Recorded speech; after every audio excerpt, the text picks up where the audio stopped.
मैं जब मर जाऊं तो मेरी अलग पहचान लिख दे। अलग पहचान लिख देना। लहू से मेरी पेशानी पे हिंदुस्तान लिख देना। दोस्तों, राजनीति और धर्म का रिश्ता सदियों पुराना है। राजनीति हमेशा ही अपने स्वार्थ के लिए धर्म को सीढ़ी बनाती रही है। हमारे देश की राजनीति में भी धर्म का तड़का जमकर लगता है।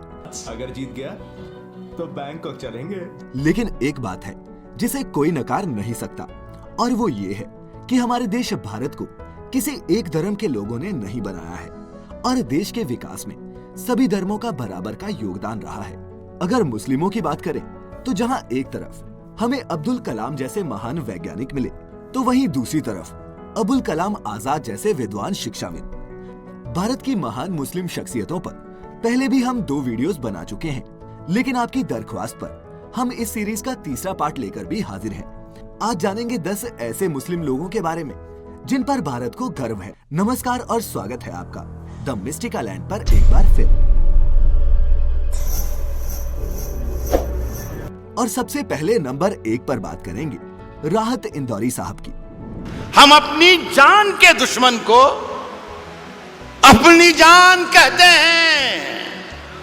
मोहब्बत की इसी मिट्टी को हिंदुस्तान कहते हैं। बहुत अच्छे बात। जब मैं मर जाऊं तो मेरी अलग पहचान लिख देना, लहू से मेरी पेशानी पे हिंदुस्तान लिख देना। दोस्तों, ये शायरी है राहत इंदौरी की, जिन्हें कौन नहीं जानता। ये एक ऐसी शख्सियत थे जो किसी पहचान के मोहताज नहीं। इनका जन्म 1 जनवरी 1950 को इंदौर में हुआ। अपनी प्रारंभिक पढ़ाई इन्होंने इंदौर से पूरी की, जिसके बाद 1973 में ये ग्रेजुएट हो गए। फिर बरकतुल्लाह विश्वविद्यालय भोपाल से उर्दू साहित्य में MA किया और इसी विषय में PhD करके उर्दू के महान स्कॉलर बनकर उभरे। दोस्तों, राहत इंदौरी ने 19 साल की कम उम्र से ही शेरो शायरी करना शुरू कर दिया था, और उनकी शायरी के कायल सिर्फ हमारे देश में ही नहीं बल्कि विदेशों में भी खूब मिलते हैं। राहत इंदौरी हिंदू मुस्लिम एकता के बड़े ध्वजवाहक रहे हैं, और अपने शब्दों के बाण से ये हमेशा सत्ता को चोट पहुंचाने का काम करते रहे।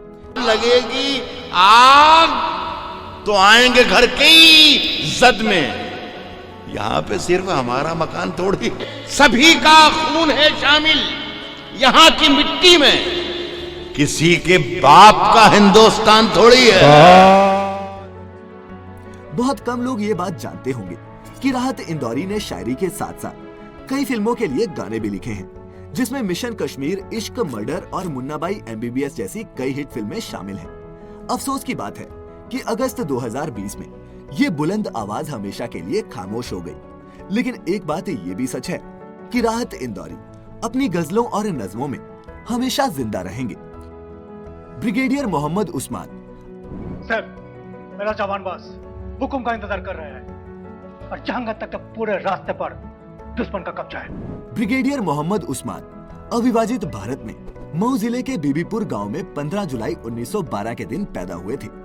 उस्मान के पिता पुलिस अफसर थे और वो चाहते थे कि उनका बेटा सिविल सर्विसेज में जाए, लेकिन उस्मान ने सेना में जाना पसंद किया। अप्रैल 1945 में ब्रिगेडियर उस्मान ने 10वीं बलूच रेजिमेंट की कमान संभाली, लेकिन फिर 1947 में बंटवारे के समय ब्रिटिश इंडिया की सैन्य टुकड़ियों को भी भारत और पाकिस्तान के बीच बांटा जा रहा था। इसी सिलसिले में नंबर आया बलूच रेजिमेंट का। बलूच रेजिमेंट के ज्यादातर अफसर मुस्लिम थे और वे पाकिस्तान में शामिल हो रहे थे, लेकिन ब्रिगेडियर मोहम्मद उस्मान तो किसी और ही मिट्टी के बने थे।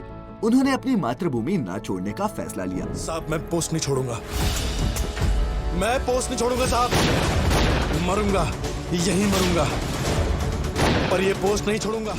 और बंटवारे के बाद जब बलूच रेजिमेंट पाकिस्तान में चली गई, तब मोहम्मद उस्मान का ट्रांसफर डोगरा रेजिमेंट में कर दिया गया। दिसंबर 1947 में पाकिस्तान के साथ युद्ध छिड़ा और जम्मू कश्मीर के जांगड़ में इंडियन फोर्सेस की कमांड ब्रिगेडियर उस्मान के हाथों सौंप दी गई। संख्या में पाकिस्तानी आर्मी से कहीं कम होने के बावजूद भारत की डोगरा रेजिमेंट ने अपना मोर्चा संभाले रखा। आपको दुनिया भर की जंगों में डिफेंस की इतनी सक्सेसफुल स्ट्रेटेजी कहीं देखने को नहीं मिलेगी। इनकी रेजिमेंट ने सिर्फ 33 सैनिक खोकर पाकिस्तान के 1000 से भी ज्यादा सैनिक मार गिराए थे और लगभग इतनों को ही जख्मी किया था। इस वाकये के बाद ब्रिगेडियर उस्मान को लायन ऑफ नौशहरा का टाइटल भी मिला। वो बहादुरी से अपने जवानों का साथ देते और उनका हौसला बढ़ाते थे। लेकिन फिर जुलाई 1948 में पाकिस्तानी फोर्सेस के साथ हो रही एक लड़ाई में ब्रिगेडियर उस्मान वीरगति को प्राप्त हो गए। दोस्तों, ब्रिगेडियर उस्मान आज तक इंडिया के हाईएस्ट रैंकिंग आर्मी ऑफिसर हैं जो जंग के दौरान शहीद हुए हों। उनके जोशीले नेतृत्व और साहस के लिए उन्हें मरणोपरांत महावीर चक्र से भी सम्मानित किया गया। तो क्या आप इस महान भारतीय के बारे में पहले जानते थे? नीचे कमेंट्स में मुझे जरूर बताएं। नंबर 3, खान अब्दुल गफ्फार खान। आदमी वो है जो रहम दिल भी बहादुर भी हो, उसके किरदार में, उसकी गुफ्तार में शमा अखलाक की झिलमिलाए। खान अब्दुल गफ्फार खान का जन्म 6 जनवरी 1890 में पेशावर में हुआ था। अलीगढ़ मुस्लिम यूनिवर्सिटी से पढ़ाई करने वाले अब्दुल गफ्फार खान विद्रोही विचारों के व्यक्ति थे, इसीलिए वह पढ़ाई के दौरान ही क्रांतिकारी गतिविधियों में शामिल हो गए।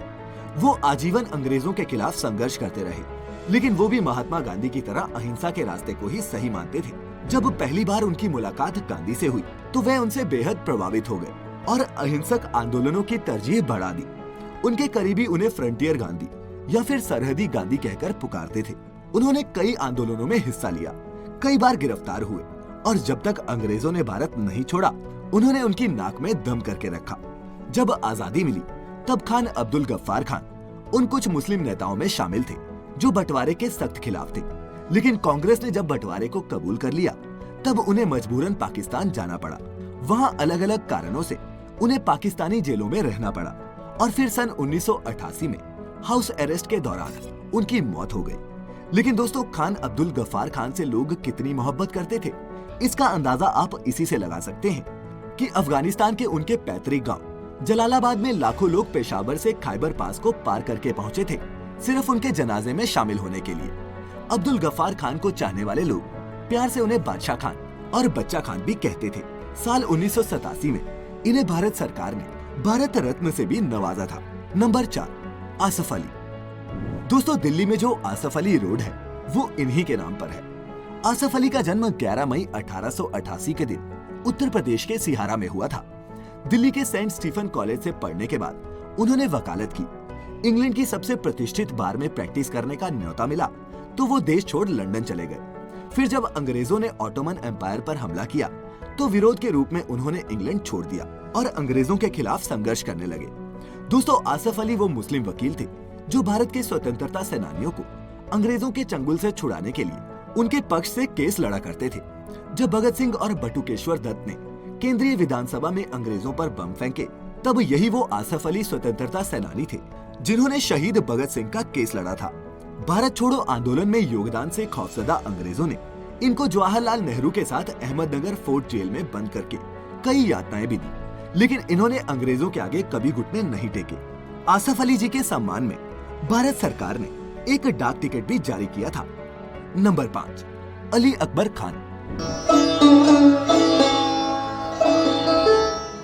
दोस्तों, हमारी लिस्ट में ये जो नाम है आपने शायद ना सुना हो, लेकिन अली अकबर खान हिंदुस्तानी क्लासिकल संगीत का वो चमकता तारा रहा है जिसने देश विदेश में हमारी संस्कृति की खूब रोशनी बिखेरी है। संगीत के मेहर घराने से संबंध रखने वाले अली अकबर खान बहुत कमाल का सरोद बजाते थे और कई फिल्मों में संगीत देने के अलावा उन्होंने कई क्लासिकल राग भी कंपोज किए। सन 1956 में कलकत्ता में उन्होंने एक म्यूजिक स्कूल की शुरुआत की जो उनके साथ ही 1967 में कैलिफोर्निया अमेरिका मूव हो गया।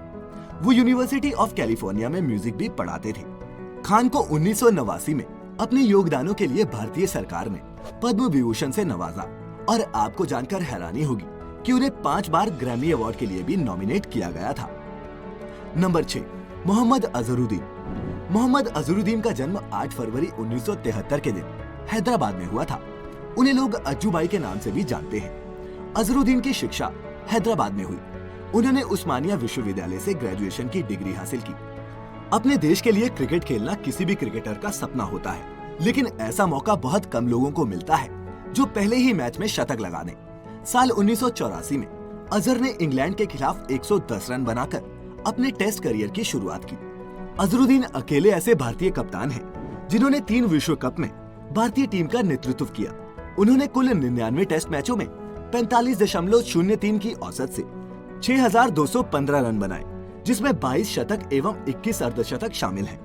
अजहर को साल 1991 में Wisden cricketer of the year के खिताब से भी नवाजा गया था। भारत सरकार ने भी उन्हें साल 1986 में अर्जुन अवार्ड और फिर 1988 में पद्मश्री से सम्मानित किया था। नंबर 7, शाहरुख खान। हम शरीफ क्या हुए, पूरी दुनिया ही बदमाश बन गई। दोस्तों, शाहरुख खान को कौन नहीं जानता। ये बॉलीवुड की एक ऐसी शख्सियत है जिसके फैंस बच्चों से लेकर बूढ़े सब हैं। शाहरुख खान का जन्म 2 नवंबर 1965 को नई दिल्ली में हुआ था। आज किंग खान और बादशाह खान के नाम से मशहूर शाहरुख ने अपने करियर की शुरुआत छोटे पर्दे से की थी। साल 1989 में फौजी सीरियल में एक्टिंग ने उन्हें रातों रात मशहूर कर दिया। शाहरुख को बॉलीवुड का पहला ब्रेक 1992 में दीवाना फिल्म में मिला, जिसके बाद फिर उन्होंने कभी पीछे मुड़कर नहीं देखा और बॉलीवुड में करीब 80 से ज्यादा सुपरहिट फिल्मों में काम किया। उनकी नेटवर्थ 4000 करोड़ से भी ज्यादा है और एक प्रोडक्शन हाउस के अलावा वो IPL team Kolkata night Riders के भी मालिक हैं। अपने करियर के दौरान शाहरुख ने कई अवार्ड्स अपने नाम किए हैं, जिसमें उन्होंने फिल्म फेयर के बेस्ट एक्टर का अवार्ड रिकॉर्ड 8 बार जीता है। सन 2005 में भारत सरकार ने उन्हें भारतीय सिनेमा के प्रति उनके योगदान के लिए पद्मश्री से सम्मानित किया था। नंबर 8, मोहम्मद शाहिद।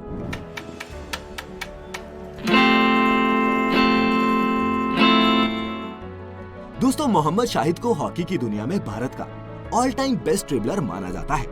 सन 1980 के ओलंपिक्स में भारत को हॉकी में गोल्ड मेडल दिलाने वाले इस महान खिलाड़ी का जन्म 14 अप्रैल 1960 के दिन उत्तर प्रदेश के शहर बनारस में हुआ था। मोहम्मद शाहिद ने कम उम्र से ही हॉकी खेलना शुरू कर दिया था और जब वे 19 साल के हुए तो उन्हें पहले जूनियर इंडियन हॉकी टीम के लिए और फिर अगले ही साल सीनियर हॉकी नेशनल टीम के लिए चुना गया। आगे चलकर उन्होंने इंडियन नेशनल टीम की कप्तानी भी की। उन्होंने हॉकी में हाफ पुश हाफ हिट नाम की एक इनोवेटिव स्ट्रोक का आविष्कार किया, जिस पर आने वाले समय के कई खिलाड़ियों ने महारत प्राप्त की। सियोल के एशियन गेम्स में उनके जबरदस्त प्रदर्शन को देखते हुए उन्हें Asian all star hockey team के लिए भी चुना गया था। वह भारतीय रेलवे में वेलफेयर इंस्पेक्टर के तौर पर काम करते थे।